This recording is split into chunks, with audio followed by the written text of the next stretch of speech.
बता देता हूँ कि अगर आप लोग चौहान एकेडमी में या कियादी सिंह चौहान में ज्वाइन करना चाहते हैं तो सिंपल सा हमारे पास बहुत सारे जुडिशरी एग्जाम के पूरे कंप्लीट बैच मिल जाएगा। एंड जो भी लॉ एग्जाम प्रिपरेशन कर रहे हैं, साथ ही साथ चाहे सिविल जज एडीपीओ की तैयारी कर रहे हैं तो आप लोग बिल्कुल कर सकते हैं। इसकी तैयारी बिल्कुल चल रही है चौहान एकेडमी एप्लीकेशन पर। ये एप्लीकेशन लिंक है, आप लोग इससे जुड़कर अपनी तैयारी को बेहतर बना सकते हैं। ठीक है, चलिए इसी से अब शुरू करते हैं अपनी क्लास को और आते हैं आज हमारी क्लास में। चलिए आइए।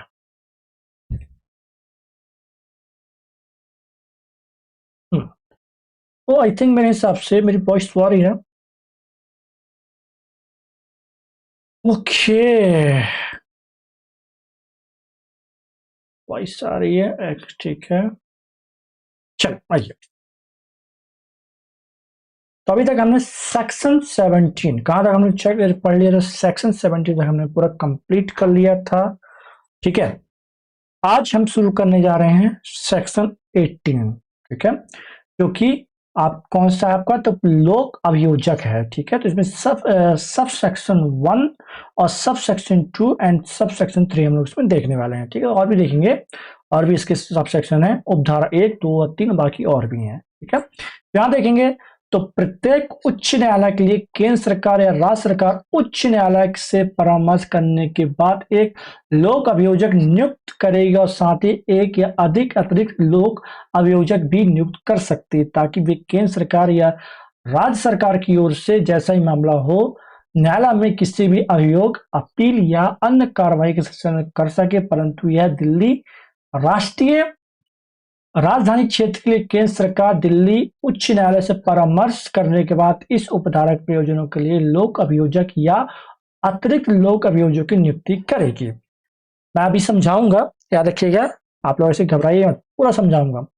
सब सेक्शन 2 देखेंगे तो केंद्र सरकार किसी जिले या स्थानीय क्षेत्र में किसी भी मामले की सुनवाई के लिए एक या एक से अधिक लोक अभियोजकों की नियुक्ति कर सकती है। ठीक है, थर्ड पॉइंट क्या कह रहा, तो प्रत्येक जिले के लिए राज्य सरकार एक लोक अभियोजक नियुक्त करेगी और जिले के एक या अधिक अतिरिक्त लोक अभियोजक भी नियुक्त कर सकती है, बशर्ते किसी एक जिले के लिए नियुक्त लोक अभियोजक या अतिरिक्त लोक अभियोजक को किसी अन्य जिले के लोक अभियोजक या अतिरिक्त लोक अभियोजक नियुक्त किया जा सकता है। ठीक है बच्चों, समझिएगा, बहुत प्यार से समझाऊंगा, अच्छे से समझाऊंगा। ठीक, तो आप लोग घबराइए मत। ठीक है, अब यहां पहले आप तो समझ जाइए कि आखिर ये लोक अभियोजक होता कौन है, कौन होता है यहाँ पे। ठीक है, तो लोक अभियोजक वह सरकारी वकील होता है जो सरकार की ओर से अदालत में अपराधियों के खिलाफ केस लड़ता है।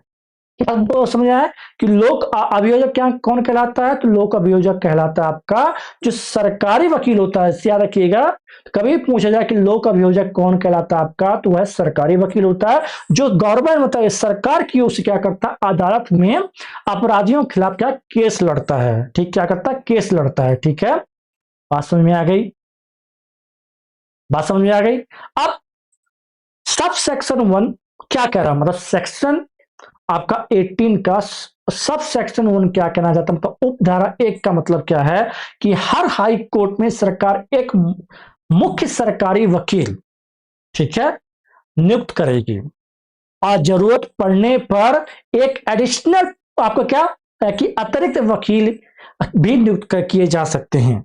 ठीक है, और नियुक्ति से पहले हाई कोर्ट से सलाह ली जाती है।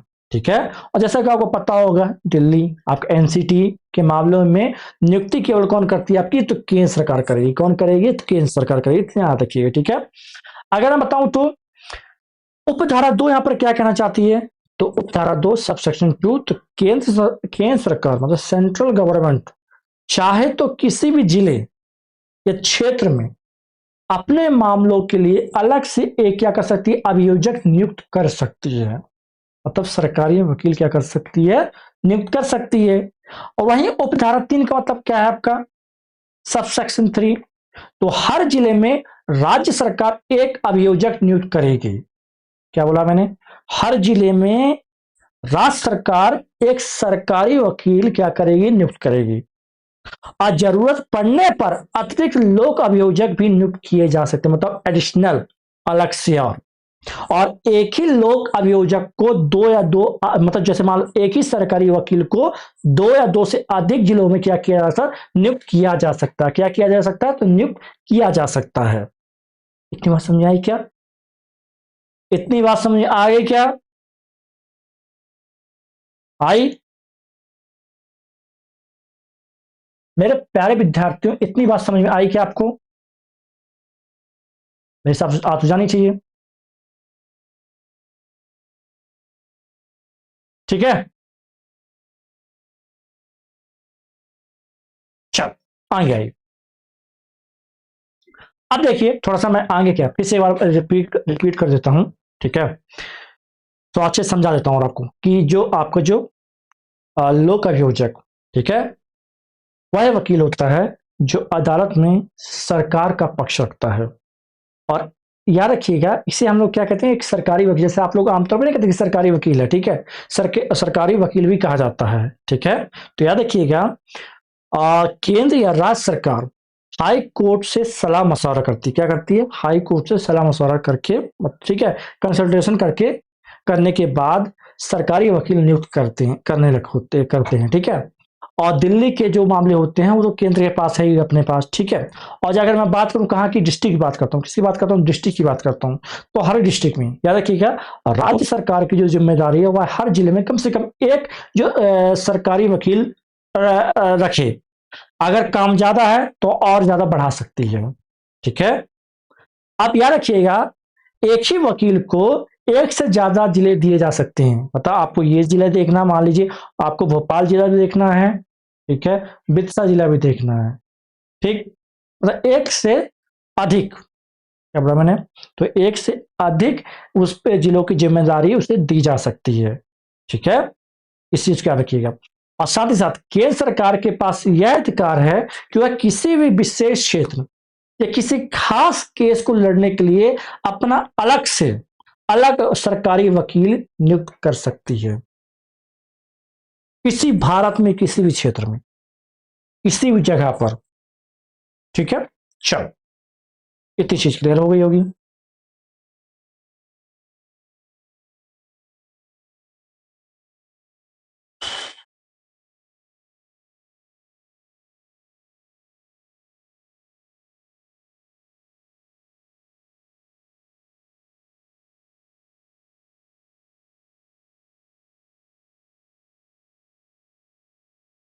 आगे देखो, उपधारा 4, 5, 6, ठीक है, तो 4 क्या करिए, जिला मजिस्ट्रेट सत्र न्यायाधीश के परामर्श से उन व्यक्तियों को नामों का एक पैनल तैयार करेगा जो उनकी राय में जिले के लोक अभियोजक या अतिरिक्त लोक अभियोजक के रूप में नियुक्त किए जाने के लिए उपयुक्त हैं। उपधारा 5, राज्य सरकार द्वारा किसी व्यक्ति को जिले के लिए लोक अभियोजक या अतिरिक्त लोक अभियोजक के रूप में नियुक्त नहीं किया जाएगा जब तक कि उसका नाम उपधारा 4 के तहत जिला मजिस्ट्रेट द्वारा तैयार की गई नामों की सूची में ना हो।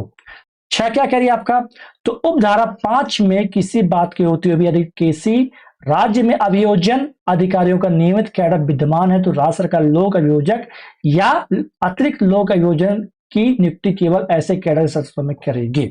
बशर्ते कंडीशन क्या है, जहां राज्य सरकार की राय में ऐसे कैडर में ऐसी नियुक्ति के लिए कोई उपयुक्त व्यक्ति उपलब्ध नहीं है तो वह सरकार जिला मजिस्ट्रेट उपधारा 4 के तहत तैयार किए नामों के पैनल किसी व्यक्ति को लोक अभियोजक या अतिरिक्त लोक अभियोजक नियुक्त कर सकती है। स्पष्टीकरण समझिएगा, तो इस उपधारा के प्रयोजन के लिए का अभियोजन अधिकारियों का नियमित कैडर से तात्पर्य अभियोजन अधिकारियों से ऐसे कैडर से जिसमें लोक अभियोजक पद चाहे उसे किसी नाम से पुकारा जाए शामिल है, और जिसमें सहायक लोक अभियोजकों चाहे उन्हें किसी भी नाम से पुकारा जाए को पद उसका हो पदोन्नति का है। अब यहाँ पर अभियोजन अधिकारी कौन है, तो तात्पर्य ऐसे किसी व्यक्ति से है जिस चाहे किसी नाम से पुकारा जाए इस संहिता के अधीन लोक अभियोजक, विशेष लोक अभियोजक, अतिरिक्त लोक अभियोजक, सहायक लोक अभियोजक के कार्यों को नियुक्त किया गया है। ठीक है, समझिएगा बच्चों, क्या समझेंगे, देखो बहुत प्यार समझा रहा हूं, ठीक है, समझिएगा। अभी तक हमने सबसेक्शन 1, सबसेक्शन 2 और सबसेक्शन 3 देखा, ठीक है, देखा। अब यहां पास सबसेक्शन 4 क्या करा आखिर, उससे भी समझे कि सबसेक्शन 4 आखिर क्या कह रहा है, ठीक है। उपधारा 4, तो उपधारा 4 कह रहा है कि जिला मजिस्ट्रेट अकेले निर्णय नहीं लेता, ठीक है, जिला मजिस्ट्रेट अकेले निर्णय नहीं लेता है, वह सत्र न्यायाधीश, ठीक है, सेशन जज से सलाह लेकर योग्य व्यक्तियों की सूची बनाता है और यही सूची आगे नियुक्ति का क्या बनती, आधार बनती है, ठीक है। अब उपधारा 5 क्या कह रहा है, तो राज्य सरकार किसी को सीधे नियुक्त नहीं कर सकती है, स्टेट गवर्नमेंट किसी भी व्यक्ति को लोक अभियोजक नियुक्त नहीं कर सकती, उसका नाम पहले, ठीक है, उसका नाम पहले कहां, पहले से डीएम द्वारा बनाए गए पैनल में होना जरूरी है, ठीक है। और वहीं पर उपधारा 6 क्या करिए आपकी, ठीक है, अगर राज्य में अभियोजन अधिकारियों की स्थायी सेवा रेगुलर कैडर है तो उनकी नियुक्ति उसी कैडर से होगी। अब बाहर से नियुक्ति केवल तब होगी जब कैडर में योग्य व्यक्ति उपलब्ध ना हो, ठीक है। तो याद रखिएगा, इस चीज को बहुत अच्छी याद रखिएगा कि पैनल तैयार कौन करेगा, तो डिस्ट्रिक्ट मजिस्ट्रेट, डीएम, और किससे कंसल्टेशन करेगा, तो जो सेशन जज है उनसे करेगा, ठीक है। इन्होंने क्या किया, सूची बनाई, क्या नामों की सूची बनाई और किसके पास भेज दी, सरकार के पास। तो आप नियुक्ति कौन करेगा, तो स्टेट गवर्नमेंट, कौन करेगी, तो स्टेट गवर्नमेंट, ठीक है।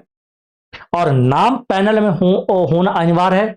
हमने किस में पढ़ा, तो सब सेक्शन 5 में पढ़ा कि नाम आपका होना ही चाहिए, किसमें, पैनल में, ठीक है।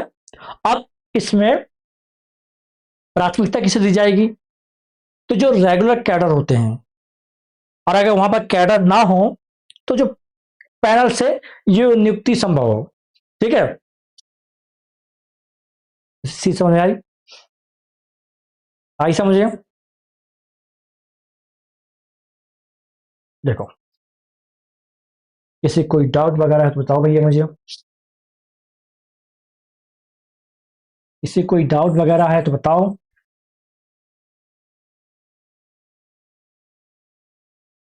देखो,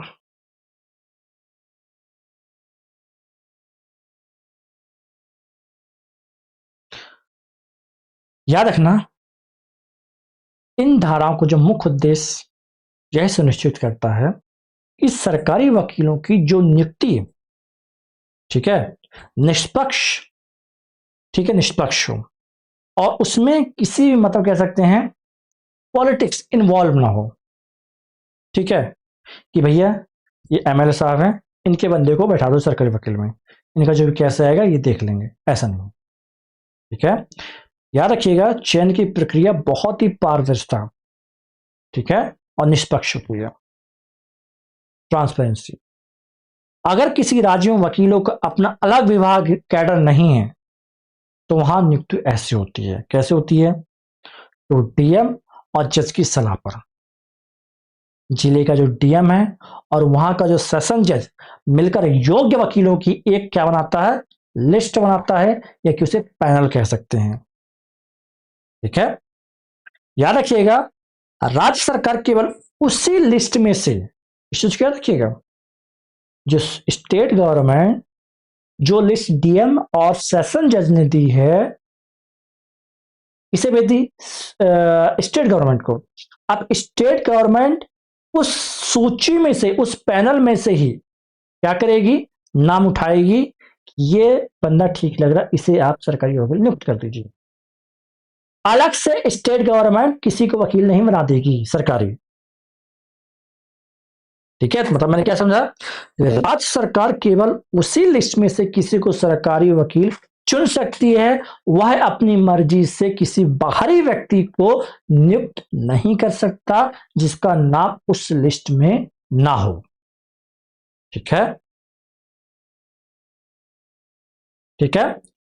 कई राज्यों में सरकारी वकीलों का एक पूरा विभाग होता है, जैसे पता है आपको, पुलिस और प्रशासनिक सेवा होता है, ठीक है ना, पूरा इनका पूरा विभाग होता है। उसी प्रकार सरकारी वकीलों का भी विभाग होता है, ठीक है। अगर किसी राज्य में यह विभाग मौजूद है तो सरकार को सबसे पहले अपने विभाग के अधिकारियों को ही प्रमोट करके लोक अभियोजक बनाना होगा।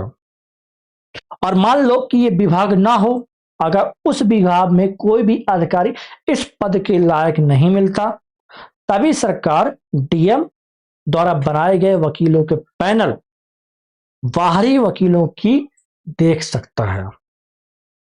इस चीज को याद रखिएगा, ठीक है। तो अब यहां 5 स्पष्टीकरण समझिएगा, जो इस लास्ट में आएगा ना, हम लोग लास्ट में सबसे आ गए, ठीक है। लास्ट में देखिए स्पष्टीकरण। अब यह अभियोजन अधिकारी से मतलब क्या है? तो अभियोजन अधिकारी क्या है? एक नॉर्मल क्या वर्ड है जिसमें छोटे स्तर के सरकारी वकील से लेकर बड़े स्तर के वकील तक सब शामिल हैं। अभियोजन अधिकारी का मतलब शब्द से मतलब है छोटे वकील से लेकर, आप उसे नहीं कह सकते छोटा अभियोजन अधिकारी, बड़ा अभियोजन अधिकारी नहीं, चाहे वो छोटा हो चाहे बड़ा हो, वो कहलाएगा अभियोजन अधिकारी, ठीक है।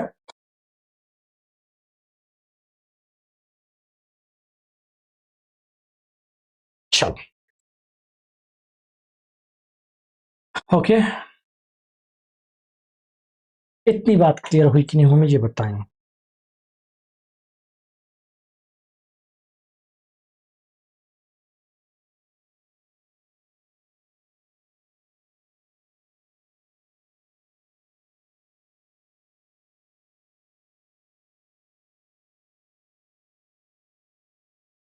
चलो, कोई बात नहीं।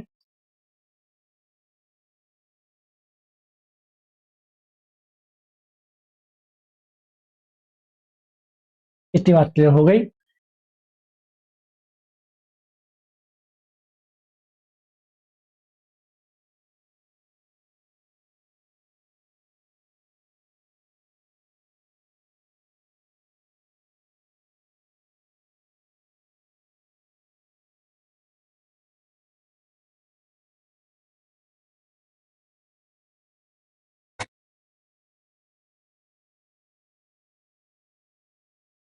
ठीक है, सब सेक्शन 7, 8, 9। अब यहां 18 क्या होगा? एंड होगा, ठीक है। पहले सब सेक्शन 7 देखिए।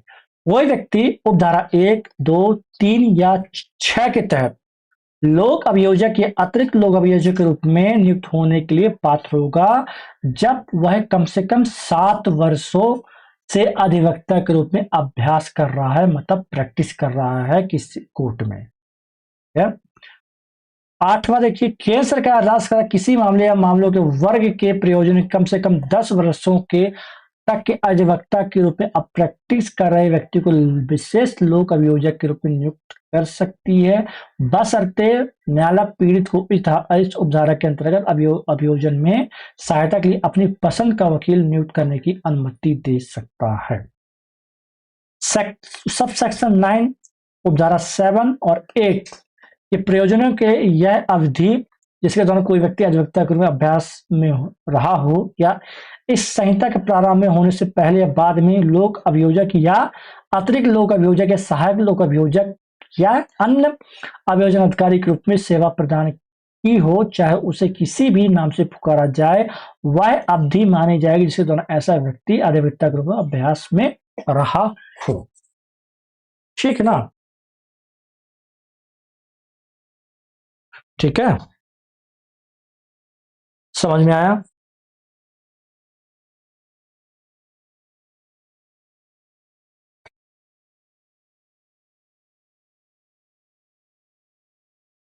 देखो,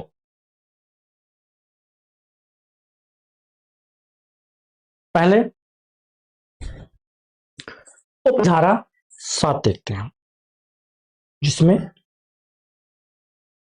अभियोजन अधिकारी बनने के लिए चाहे सहायक अभियोजन अधिकारी चाहे अभियोजन अधिकारी कम से कम 7 साल की 7 ईयर की वकालत जरूरी है, प्रैक्टिस जरूरी है, अभ्यास जरूरी है।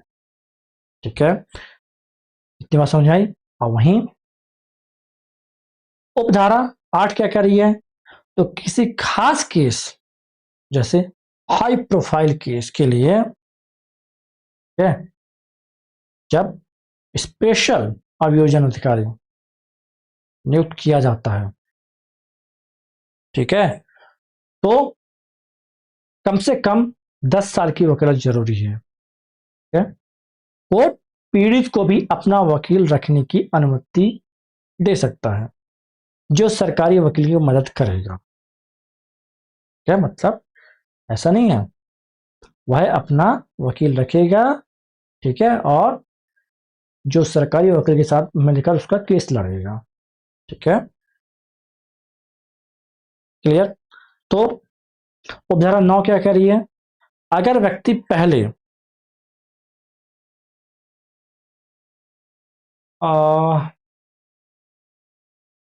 अभियोजन अधिकारी या सहायक अभियोजन अधिकारी रहा है तो उसकी वह सेवा अवधि क्या मानी जाएगी, वकालत का अनुभव मानी जाएगी, एक्सपीरियंस मानी जाएगी। ठीक है, क्या मानी जाएगी, एक्सपीरियंस मांगी जाएगी। ठीक, यानी केवल बार में प्रैक्टिस ही नहीं बल्कि अभियोजन सेवा भी काउंट किया जाता है। ठीक है, तो इस चीज को याद रखिएगा अच्छे से।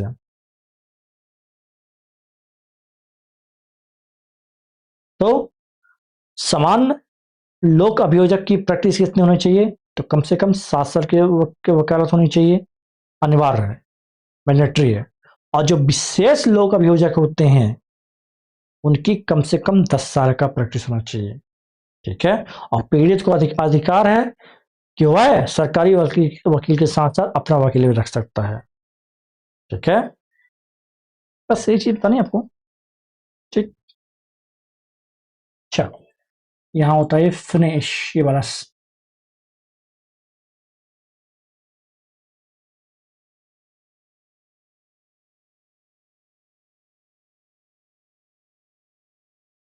अब आइए 19 पर। तो सहायक लोक अभियोजक सबसेक्शन 1, सबसेक्शन 2, सबसेक्शन 3 समझिएगा। सबसेक्शन 1, राज्य सरकार प्रत्येक जिले में मजिस्ट्रेट न्यायालयों में अभियोजन चलाने के लिए एक या एक से अधिक सहायक लोक अभियोजकों की नियुक्ति करेगी। सेकंड, केंद्र सरकार मजिस्ट्रेट न्यायालयों से किसी मामले या मामलों केस वर्ग की सुनवाई के लिए एक या एक से अधिक सहायक लोक अभियोजकों की नियुक्ति कर सकती है। थर्ड, और धारा 1-2 में निहित प्रावधानों पर प्रतिकूल प्रभाव डाले बिना यदि किसी विशेष मामलों के प्रयोजन के लिए कोई सहायक लोक अभियोजक उपलब्ध नहीं है तो जिला मजिस्ट्रेट राज्य सरकार को 14 दिन का नोटिस देने के बाद किसी अन्य व्यक्ति को उस मामले का प्रभारी सहायक नियुक्त कर सकता है, बशर्ते कि कोई भी पुलिस अधिकारी सहायक लोक अभियोजक नियुक्त होने के योग्य नहीं होगा यदि वह अपराध की जांच में कोई भाग लिया जिसके संबंध में अभियुक्त पर मुकदमा चलाया जा रहा है, खा निरीक्षक पद से नीचे का है। ठीक है, निरीक्षक के पद से नीचे का है, समझिएगा। चलो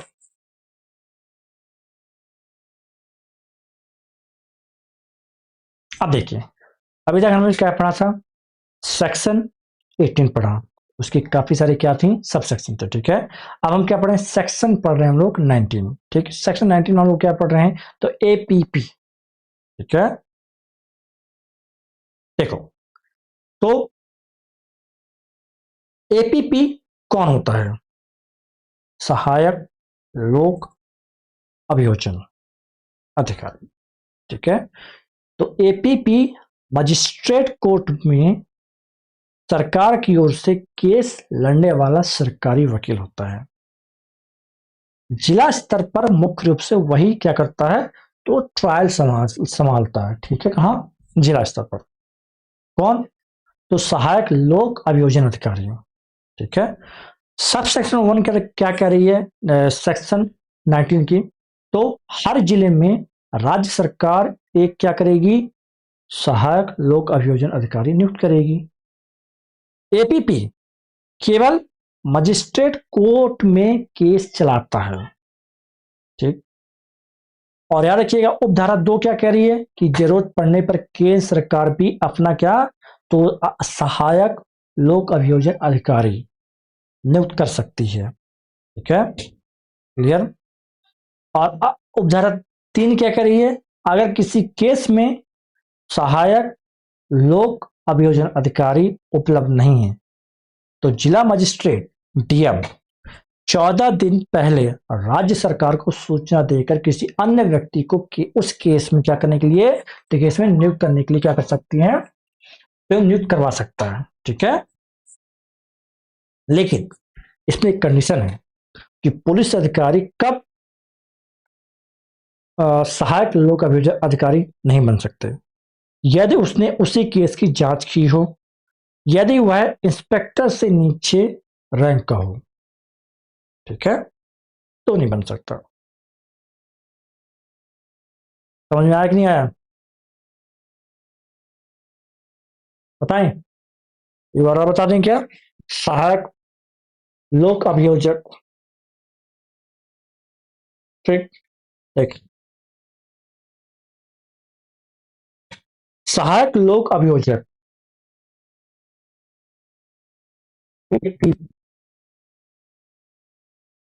ठीक है, ये शॉर्ट फॉर्म है आपका सहायक लोक अभियोजक की, इंग्लिश में आपका असिस्टेंट जो होता है ना। ठीक है, एडिशनल कुछ भी कह लीजिए। तो मजिस्ट्रेट कोर्ट में तैनात होते हैं कौन आपके तो सहायक लोक अभियोजक। ठीक है, वो स्टार्टिंग में को क्रिमिनल के कौन से क्रिमिनल केस को संभालते हैं। ठीक है, अब इन्हें कौन नियुक्त करता है इन्हें तो राज्य सरकार हर जिले के मजिस्ट्रेट कोर्ट के लिए अनिवार्य रूप से सहायक लोक अभियोजन अभियोजक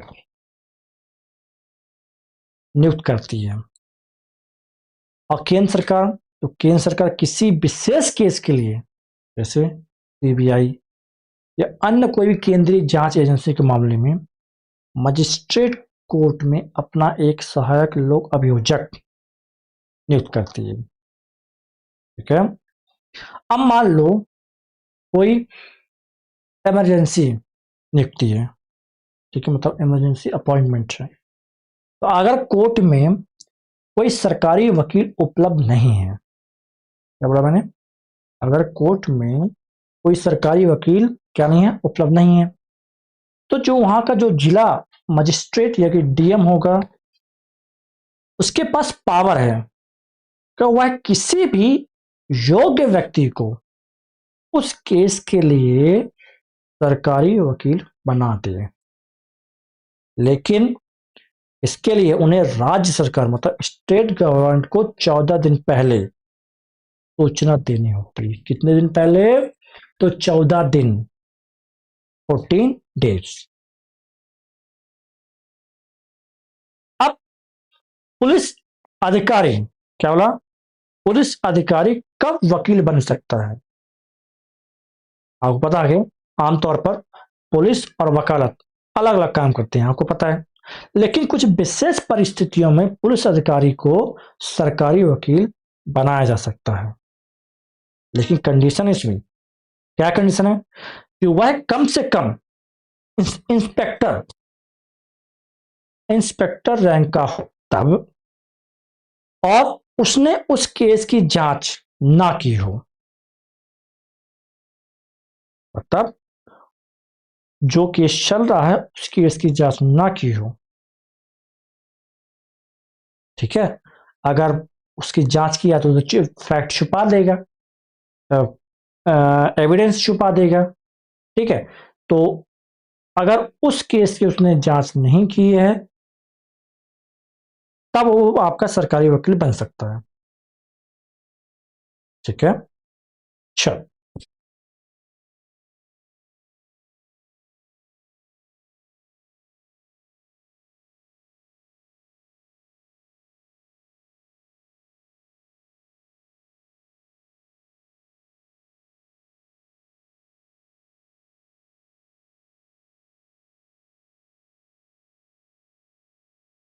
सेक्शन 20 अभियोजन निदेशालय, सब सेक्शन 1, 2, 3, 4। राज्य सरकार निम्नलिखित की स्थापना कर सकती है। पहला, राज्य में अभियोजन निदेशालय जिसमें एक अभियोजन निदेशक और जितने चाहे उतने उप अभियोजन निदेशक होंगे। प्रत्येक जिले में एक जिला अभियोजन निदेशालय उस जिसमें आवश्यकता अनुसार उप निदेशक और सहायक अभियोजन निदेशक होंगे। सबसेक्शन 2, किसी व्यक्ति को नियुक्त किए जाने के लिए पात्र माना जाएगा अभियोजन निदेशक उप अभियोजन निदेशक के रूप में यदि वह कम से कम 15 वर्षों से अधिवक्ता के रूप में कार्यरत है या सत्र न्यायाधीश रह चुका है। अभियोजन के सहायक निदेशक के रूप में वह कम से कम 7 वर्षों से अधिवक्ता के रूप में अभ्यास कर रहा हो या कि प्रथम श्रेणी का मजिस्ट्रेट रहा हो। सबसेक्शन 3, अभियोजन निदेशालय का नेतृत्व अभियोजन निदेशक करेंगे जो राज्य में गृह विभाग के प्रशासनिक नियंत्रण के अधीन कार्य करेंगे। सबसेक्शन 4, तो प्रत्येक उप अभियोजन निदेशक, ठीक है, या सहायक अभियोजन निदेशक के अधीन होगा और प्रत्येक सहायक अभियोजन निदेशक उप अभियोजन निदेशक के अधीन होगा। समझाते हैं, बहुत प्यार समझाएंगे, आपको चिंता मत करिए, सब समझ में आएगा। ठीक है, तो याद रखिए जो 18-19 हमने पढ़ रहे हैं, 18-19 हमने पढ़ा है, ठीक, क्या बोला मैंने, जो हमने 18-19 पढ़ा है अभियोजन निदेशालय, 18-19 हमने क्या पढ़ा है, तो पूरा वकील का पढ़ा, सरकारी वकील का पढ़ा है। ठीक है, तो याद रखिए, देखो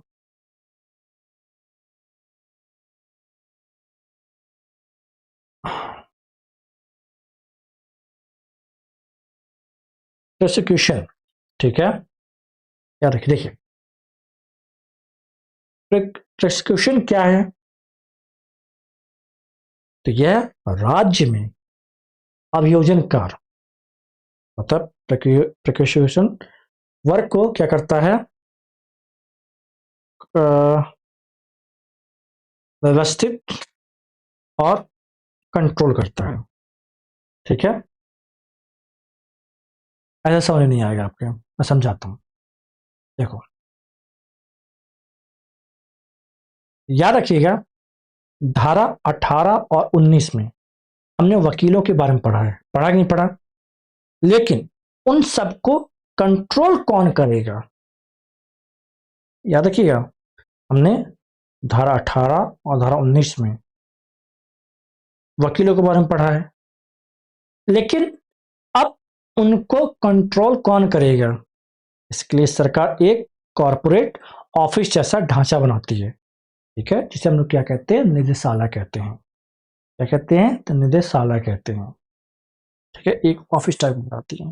ठीक है, जैसे कॉर्पोरेट में होता है ना, यहाँ सभी लोग बैठे रहते हैं, इनका एक डेस्क होता है, जैसे मेरा एक कंप्यूटर डेस्क है जिसमें पढ़ा रहा हूं आपको, ऐसा मेरा कुर्सी है, वैसे उनकी भी होती है। ठीक है, ठीक, तो क्या करती है, तो जो वहाँ की जो स्टेट गवर्नमेंट होती है उनके लिए एक कॉर्पोरेट क्या बनाती है, कॉर्पोरेट ऑफिस जैसा एक, कह सकते हैं, एक ऑफिस बनाकर देती है, जिसे हम क्या कहते हैं, उससे कहते हैं निदेशालय, जहां पर वो लोग सब लोग बैठते हैं। ठीक है, अब याद रखिएगा, इसमें बहुत जरूरी है, यहां जैसा डायरेक्टर क्या बोलते हैं, तो निदेशक बोलते हैं। पहले बात, डायरेक्टर कौन होता है, तो पूरे राज्य का बॉस। ठीक है, और डिप्टी डायरेक्टर कौन होता है आपका, जिसे हम क्या बोलते हैं, उप निदेशक, ये निदेशक के नीचे होता है। ठीक है, किसके, तो निदेशक के नीचे काम करने वाला। और असिस्टेंट डायरेक्टर कौन कहलाता है, सहायक निदेशक, तो जिले के स्तर पर काम करने वाला। कहा, तो जिले के स्तर पर काम करने वाला, तो डायरेक्टर बॉस कहला गया, समझिए। और डिप्टी डायरेक्टर ये क्या उन कहला गया आपका, तो ये जो डायरेक्टर है उससे नीचे काम करता है। ठीक है, और वहीं असिस्टेंट डायरेक्टर जो क्या होता है आपका, ये जिले स्तर पर होता है। ठीक है, क्लियर। अब आपको पता है ये जो डायरेक्टर हैं, जेपीडी डायरेक्टर, असिस्टेंट डायरेक्टर, ठीक है, ये पद काफी बड़े होते हैं, ठीक है, बहुत बड़े पद कहलाते हैं अपने आप में, ठीक है। तो उसी प्रकार इनमें बड़ा एक्सपीरियंस भी होना चाहिए, अनुभव भी बहुत ज्यादा होना चाहिए, बहुत ज्यादा अनुभव मांगा गया है, जैसे बड़े पदों के लिए, जैसे डायरेक्टर और डिप्यूटी के लिए, जो बड़े पद है कौन से, डायरेक्टर और डिप्यूटी डायरेक्टर, इनके लिए क्या आपसे कम 15 साल की, कितना, तो 15 साल की वकालत, वकालत और या जज का अनुभव हो, ठीक है। जैसे छोटे पद, कौन से छोटे पद, कौन से कहलाया जाएगा, असिस्टेंट डायरेक्टर, ठीक है, क्या आपका, तो असिस्टेंट डायरेक्टर के लिए क्या क्वालिफिकेशन होगी, तो 7 साल की, कितना आपका, 7 साल की वकालत, और मजिस्ट्रेट का क्या चाहिए, एक्सपीरियंस चाहिए, या अगर 7 साल का क्या वकालत है, अच्छी बात है, अगर नहीं है तो मजिस्ट्रेट का अनुभव है, ठीक है। आप याद रखिएगा, कहने को तो असली बॉस कौन, मतलब बॉस कौन कहलाएगा, डायरेक्टर कहलाएगा, ठीक है। अगर बोलें सर अब सबसे ज्यादा जो है डायरेक्टर कौन कहलाएगा, मतलब सबका बॉस तो डायरेक्टर होगा, लेकिन ऐसा नहीं है, असली बॉस अभी जिंदा बैठा ऊपर, कौन है, तो जो अभियोजन निदेशालय, सीधे तौर पर, सीधे गृह विभाग लिखा हुआ है, देखिए, गृह विभाग मतलब होम डिपार्टमेंट के नीचे आता है, ठीक है, यानी तकनीकी रूप से गृह मंत्री, ठीक, और या गृह सचिव को रिपोर्ट करते हैं, कौन रिपोर्ट करता है, कौन रिपोर्ट करेगा, तो जो डायरेक्टर है, क्लियर।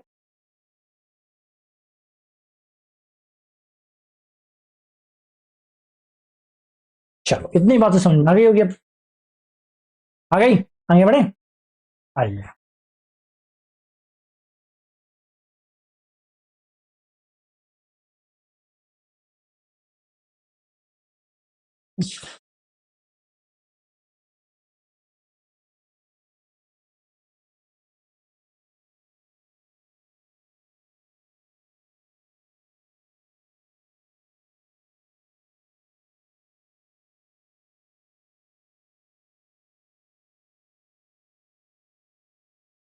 इसी से बताया ना आपको सब में, देखो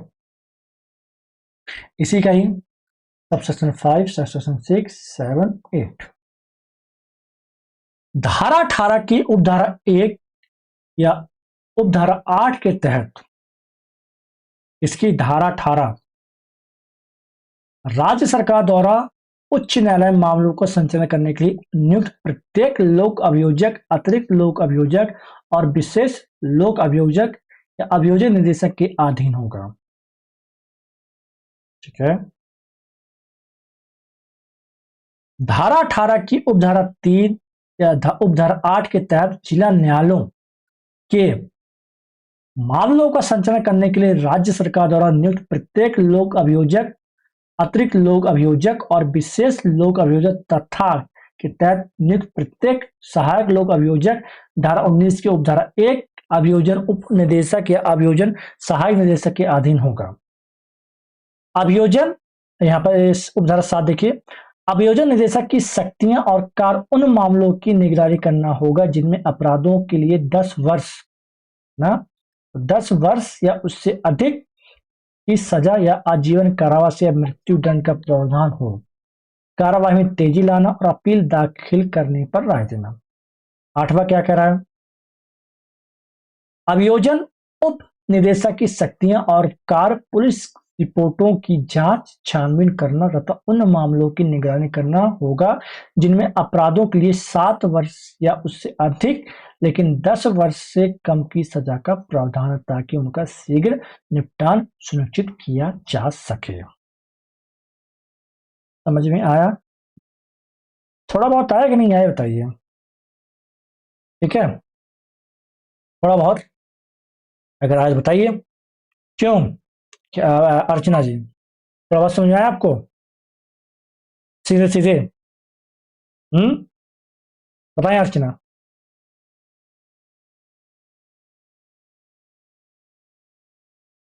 सीधे से समझ में आया कि नहीं आया?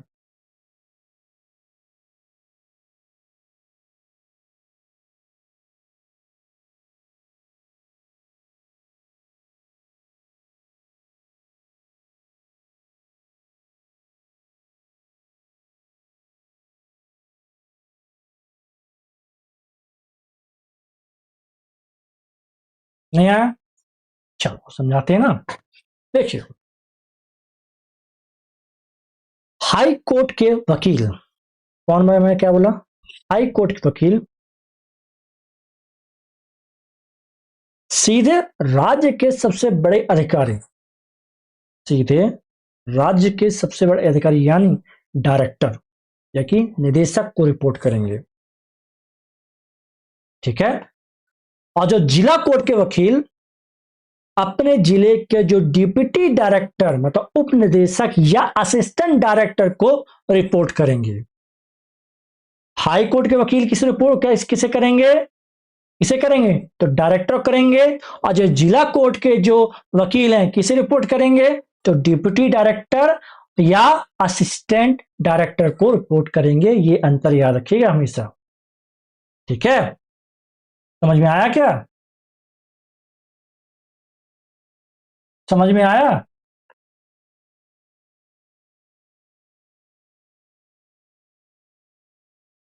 आपने क्या बोला? सेक्शन 20? तो सेक्शन 20 तो बता रहा ना, अभी सेक्शन 20 में चल रहे हैं ना। अभी तो सेक्शन 20 पे ही चल रहे हैं हम लोग। अभी तो इसके पूरे सब, इसका सब सेक्शन है इसके, तो इसके पूरे भी सब सेक्शन, अभी और सब सेक्शन है इसके। ये देखिए, अभी ये 12 तक सब सेक्शन है।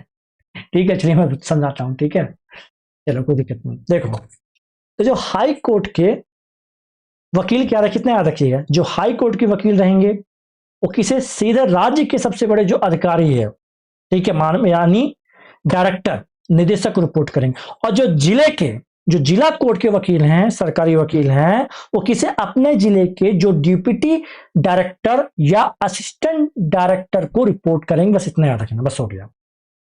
ठीक है ना?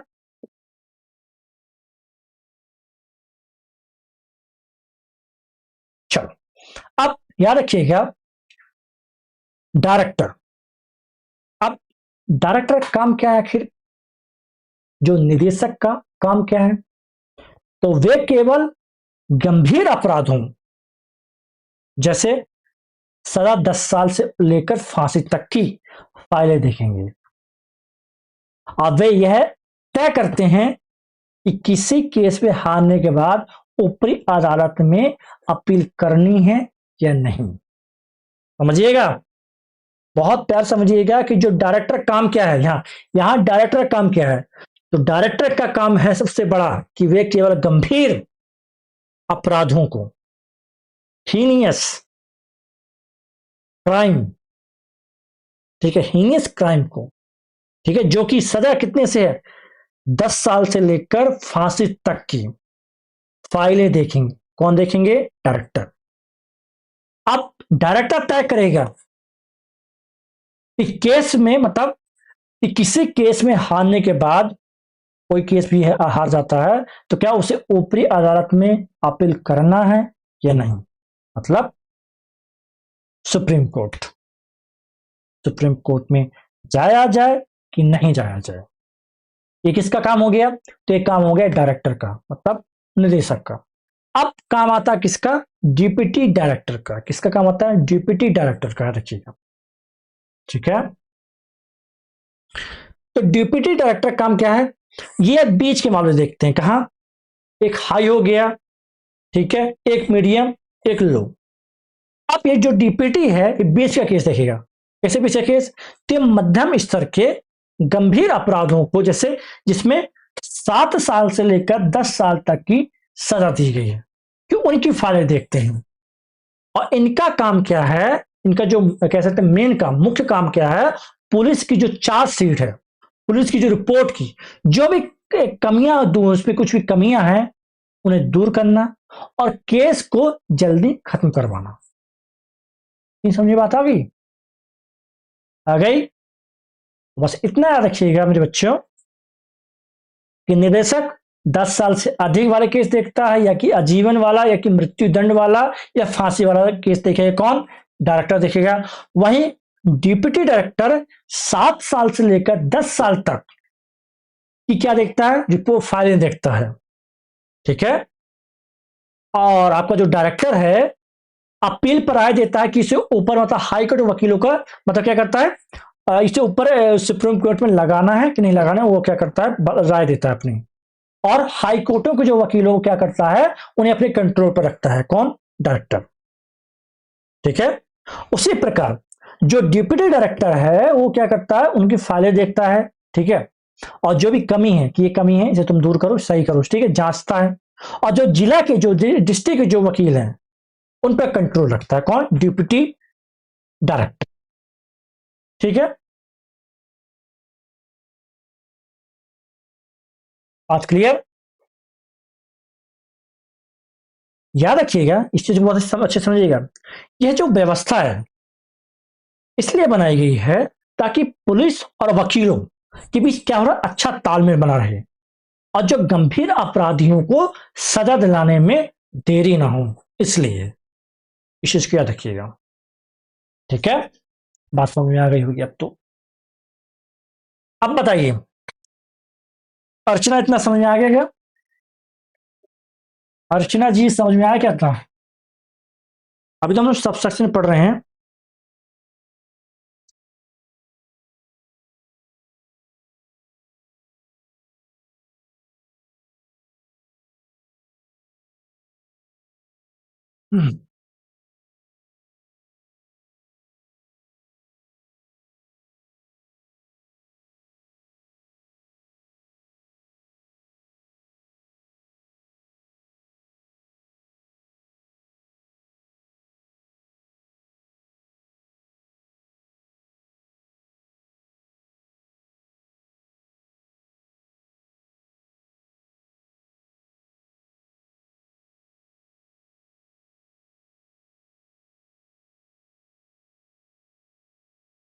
Just a bit.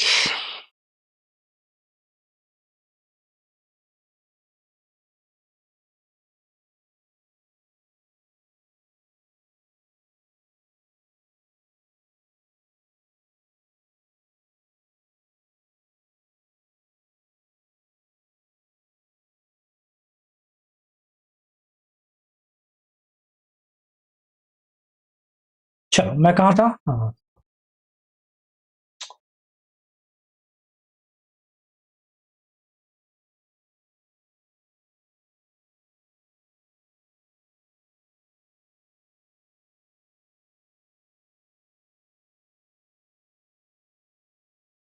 Sub section 9, 10, 11, 12। सहायक अभियोजक निदेशक का कार्य उन मामलों की निगरानी करना है जिनमें अपराधों के लिए 7 वर्ष से कम की सजा का प्रावधान है। उपधारा 7, 8, 9 में किसी बात की होते हुए भी अभियोजन निदेशक या उप निदेशक या सहायक निदेशक इस संहिता के अंतर्गत सभी कार्रवाई करने के लिए उत्तरदायी होने का अधिकार होगा। अभियोजन निदेशक या उप अभियोजन निदेशक या सहायक अभियोजन निदेशकों की अन्य शक्तियां या अन्य तथा वे क्षेत्र जिनके लिए प्रत्येक उप अभियोजन अधिकारी या सहायक अभियोजन अधिकारी को नियुक्त किया गया वे ऐसे होंगे जिन्हें राज्य सरकार आदेश अनुसार क्या निर्दिष्ट कर सकती है। ठीक है। इस धारा के प्रधान राज्य के महाधिवक्ता पर लोक अभियोजक के कार्य को निर्वाह करते समय लागू नहीं होंगे। ठीक है। समझिएगा। देखिए समझिएगा।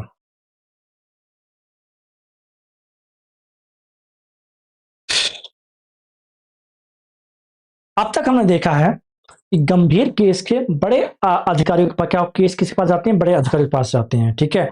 तो उपधारा मतलब सब सेक्शन 9 छोटे अपराधों की जिम्मेदारी तय करती है। असिस्टेंट डायरेक्टर मतलब सहायक निदेशक वे मामले जिनमें 7 साल से कम है, जैसे चोरी, मारपीट और बाकी और चीजें हैं जिनमें 7 साल से कम सजा की है, तो उनकी जिम्मेदारी इनके पास होती है। किनके पास होती है? आपका तो असिस्टेंट डायरेक्टर के पास होती है। ठीक है। क्लियर? और उपधारा 10 क्या कहना चाहता है कि एक बहुत ही महत्वपूर्ण बात कहती है इसमें कि भले काम मतलब काम क्या कैसे सजा के आधार पर क्या किया गया, बांटा गया है। क्या किया गया है कि सजा के अकॉर्डिंग आप लोग फाइल चेक करेंगे, ठीक है। लेकिन जरूरत पड़ने पर, जब जरूरत पड़ने पर डायरेक्टर, डिप्टी डायरेक्टर किसी भी केस की फाइल देख सकते हैं और उसमें हस्तक्षेप कर सकते हैं। वे पूरे कानूनी तंत्र के क्या है, जिम्मेदार व्यक्ति माने गए हैं कि हैं, ठीक है। अब उपधारा मतलब सब सेक्शन 11 के अनुसार राज्य सरकार के पास यह शक्ति है कि वो किसी अधिकारी का इलाका जुरिस्डिक्शन बदल दे और उन्हें कुछ अतिरिक्त एडिशनल कानूनी जिम्मेदारी सौंप दे, ठीक है। अब यहां किसकी बात की गई यहां पर, तो यार कि एडवोकेट जनरल की बात की गई यहां पर, समझिएगा अच्छे से। तो एडवोकेट जनरल राज्य का सबसे बड़ा कानूनी अधिकारी होता है, आपको पता होता है, ठीक है। एडवोकेट जनरल जो होता है राज्य का सबसे बड़ा कानूनी अधिकारी होता है, जो कि उपधारा 12 में स्पष्ट करती है कि वह इस निदेशालय मतलब इस निदेशालय के कंट्रोल में नहीं आता। इस चीज को याद रखिएगा, इस निदेशालय के कंट्रोल में नहीं आता है। अगर एडवोकेट जनरल खुद किसी केस में लोक अभियोजक बनकर आता है तो उसे डायरेक्टर को रिपोर्ट करने की जरूरत नहीं है, क्योंकि उसका पद सबसे ऊपर है और क्या एकदम फ्रीडम है, मतलब स्वतंत्र है, ठीक है। तो मैंने क्या क्या बता दिया आपको कि जो डायरेक्टर है 10 वर्ष से अधिक का केस देखेगा और आजीवन कारावास का और फांसी का, ठीक है। और वहीं डिप्टी डायरेक्टर क्या करेगा, 7 वर्ष से लेकर 10 वर्ष तक की फाइल देखेगा। वहीं असिस्टेंट डायरेक्टर 7 वर्ष से कम की जो सजा है उनकी फाइल देखेगा। बताओ, किसी कोई दिक्कत समस्या नहीं होनी चाहिए, नहीं होनी चाहिए ना। चलो बच्चों, आज मैं यहीं तक क्लास रखता हूँ, थोड़ा सा कुछ काम है, ठीक है। तो यहीं तक क्लास रखते हैं, हम यहीं से कंटिन्यू आएंगे करेंगे। हमारा ये सेक्शन एंड हो चुका है, ठीक है। मुलाकात करेंगे आपसे नेक्स्ट वीडियो में, तब तक के लिए जय हिंद जय भारत। आपसे अपना ख्याल रखिएगा, पढ़ते रहिएगा और मैं उम्मीद करूंगा कि अभी तक जितनी मैंने क्लास ली है पूरी बढ़िया तरह से समझ में आई है, ठीक है। और इसी तरह हमारी क्लास चलती रहेगी और चलती रहेगी, ठीक है। हाँ, कभी हो सकता है कभी व्यस्तता के कारण कभी क्लास ना हो पाए, लेकिन ऐसा नहीं है, क्लास तो रहेगी आपकी, अब बढ़िया तरीके रहेगी, ठीक है। ओके, तो ठीक है, याद रखिएगा। अब जो किसी तैयारी करना, एडीपीओ की तैयारी करना चाहता है, किसी जुडिशरी की तैयारी करना चाहता है, या कि कह सकते हैं कि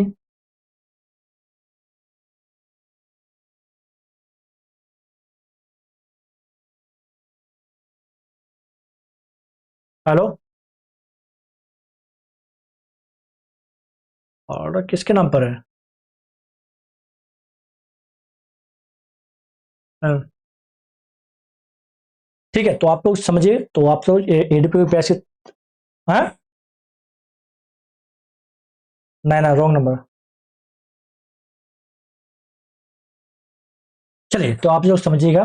देखो, तो मैं क्या कह रहा हूँ, जो एडीपीओ की बैच है आप बिल्कुल इसे ज्वाइन कर सकते हैं। इसके जो फीस बहुत ही कम है, आपका 4999 में आपके ये आपको पूरा कंप्लीट बैच मिल जाएगा, ठीक है। तो आप इसे परचेस कर लीजिएगा, ठीक है। और ये हमारा चौहान एकेडमिक एप्लीकेशन का लिंक है।